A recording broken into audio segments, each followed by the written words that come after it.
ઉત્તરાયણ આવી રહી છે ત્યારે પતંગ બજારમાં તો ભીડ છે જ, પરંતુ આની સાથે જ આરોગ્ય વિભાગ પણ એક્શનમાં આવ્યું છે। આરોગ્ય વિભાગની 6 ટીમોએ શહેરભરમાં તપાસ શરૂ કરી છે। જે પ્રમાણે ઊંધિયું અને જલેબી લોકો આરોગતા હોય છે તેને લઈને દુકાનોમાં આરોગ્ય વિભાગે ચેકિંગ હાથ ધર્યું। પાલિકાએ જલેબી અને ચીક્કીના નમૂના પણ લીધા છે। સેવ, લાડુ અને ફરસાણના પણ નમૂના લેવામાં આવ્યા છે।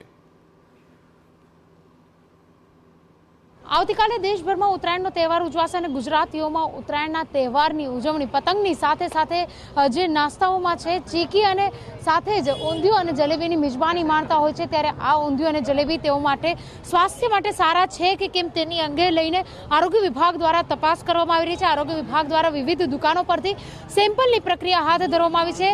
આજે જ્યારે જે ચેકિંગ કરવામાં આવી રહ્યું છે આનું પરિણામ 14 દિવસ બાદ મળશે। ત્યાર સુધીમાં નાગરિકો છે તેઓના પેટ સુધી આ ચીકીને તમામ વસ્તુઓ પહોંચી ગઈ છે। આ ચીકીને તમામ જે છે તેઓના સ્વાસ્થ્ય માટે હાનિકારક છે કે કેમ તેઓ લોકો ખાઈ લેશે તેના બાદ જ જાણવા મળશે। આરોગ્ય વિભાગના અધિકારી હાજર છે, તેમની સાથે વાત કરીશું।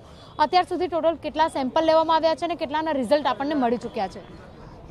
ખાસ કરીને જે ઉત્તરાયણનો તહેવાર છે જે નિમિત્તે અમે છેલ્લા 6-7 દિવસથી food safety and standard act અન્વયે તમામ વડોદરા શહેરના જુદા જુદા વિસ્તારમાં ઊંધિયું, જલેબી, ચીકી, ગોળ, તેલ વગેરેના નમૂના લેવાનું કાર્યવાહી ચાલુ જ છે।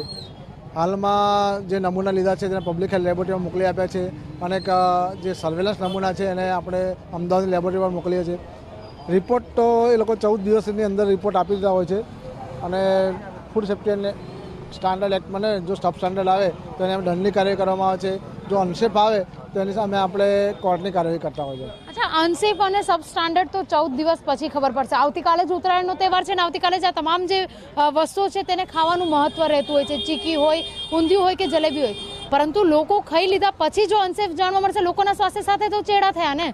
હાલમાં જો ખરેખર અમે નરી આંખે દેખાડ ને કે આ પ્રમાણેનું છે તો અમે એને સીઝ કરી દીધો હોત। માલ જો ખરાબ હોત ખરેખર દેખીતી નરી આંખે ના જોઈ શકાય એ વસ્તુ તો રૂટિનમાં અમે નમૂના લઈએ જ છે।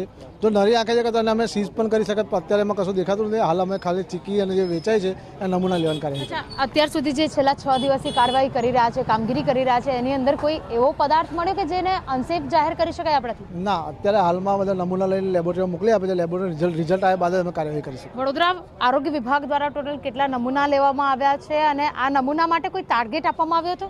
હા, food safety and standard food safety commissioner દ્વારા દરેક ફૂડ સેફ્ટી ઓફિસરે 20 નમૂના લેવાનો ટાર્ગેટ આપવામાં આવેલો હતો। અમે તો ઓલરેડી એ લોકો તો શુક્રવારે ટાર્ગેટ આપ્યો, અમે તો ઓલરેડી એની પહેલાં જ અમે અઠવાડિયા પહેલાં જ કાર્યવાહી કરી દીધી હતી અને ખાસ કરીને લગભગ 130-140ની આસપાસ નમૂના લઈ લીધા છે।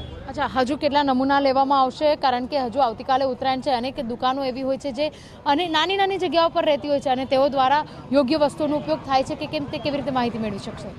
અત્યારે જે અમે ટ્રેકિંગ રૂટિનમાં નીકળતા હોય છે એમાં જો અમને નરી આંખે ખરેખર ખરાબ દેખાય તો અમે એના પર નમૂના લઈએ છીએ અને જો નરી આંખમાં કંઈ ફંગસ દેખાય કે એવું બીજું કોઈ કલર જેવું દેખાય તો તાત્કાલિક સીઝ કરી લે, માર્કેટમાં જવા નથી દેતા।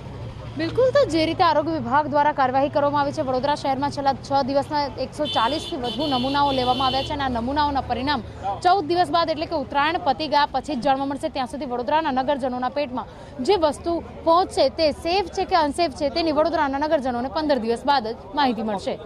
કેમેરા પર્સન રોહિત ગોયલ સાથે અંજલિ ઓઝા, TV9 વડોદરા।